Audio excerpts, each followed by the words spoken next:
So the iPhone 12 is about to be released, and what I want to do is give you two scenarios as to how this phone came about, how it was created. Now, scenario number one, this time around, Apple didn't design the phone. Instead, what they did was they designed a chamber, a state-of-the-art chamber full of brand new technology which created a certain type of environment inside which made things pop into existence out of nothing. I'm not messing about. What happened was that they sat there and one day in 2019, the iPhone 12 just popped into existence. Literally just popped into existence. Scenario number two. Again, Apple didn't design or make the phone themselves this time. They created a chamber.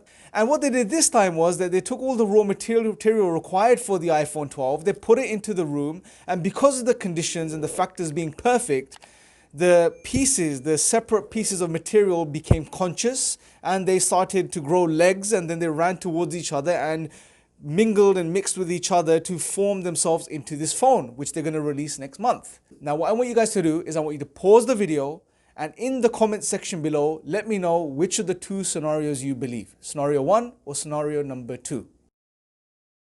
Now, I really hope none of you picked any of the two scenarios, right? Because they both are absolutely crazy and stupid. Obviously, the iPhone 12 isn't going to come out of nothing or just pop into existence, nor is it going to make itself in some way, shape, or form. And the reason this is absurd is because as human beings, we recognize very quickly that something like the iPhone, or anything even less complex than the iPhone, something even as simple as a piece of tissue, requires a creator or a designer. I want you to really think about this for a second. This is the iPhone 12, or any other phone for that matter. Sure, it's complex, it's an amazing piece of technology. However, it's nowhere near as amazing and precisely ordered as our universe is. The universe is far more profound and amazing and well ordered and complex and whatever way you want to look at it than the phone itself. So if we're not willing to believe that the iPhone 12 can come out of nothing or create itself, then why do we assume that about the universe? If we have to acknowledge, and we're forced to recognize and acknowledge, being rational, sane human beings who are logical and rational, that the iPhone 12 or any other phone for that matter, or any other product or thing for that matter, has a creator, has a designer, then what about our universe? The universe must surely have a creator. And this is why it blows my mind that you have atheists that when they're asked about the origins of the universe, that some of them will turn around and say, well, the universe came from nothing.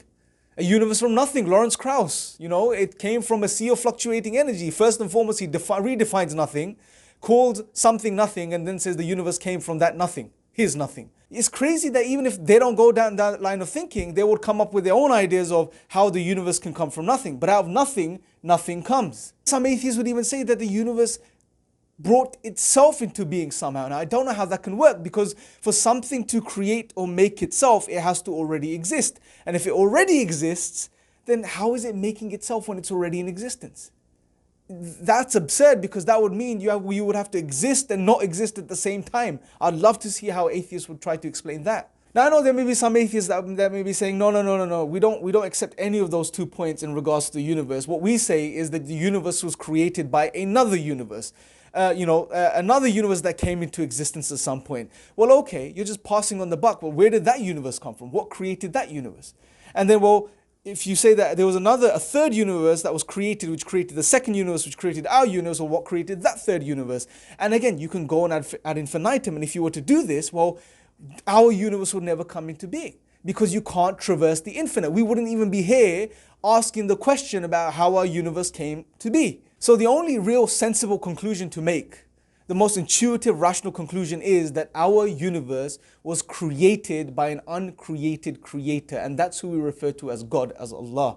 We believe in the creator of everything that exists, who has no beginning, who has no end, who is eternal. And at this point, this gives me a beautiful opportunity to just share one last thing with you before I conclude this video.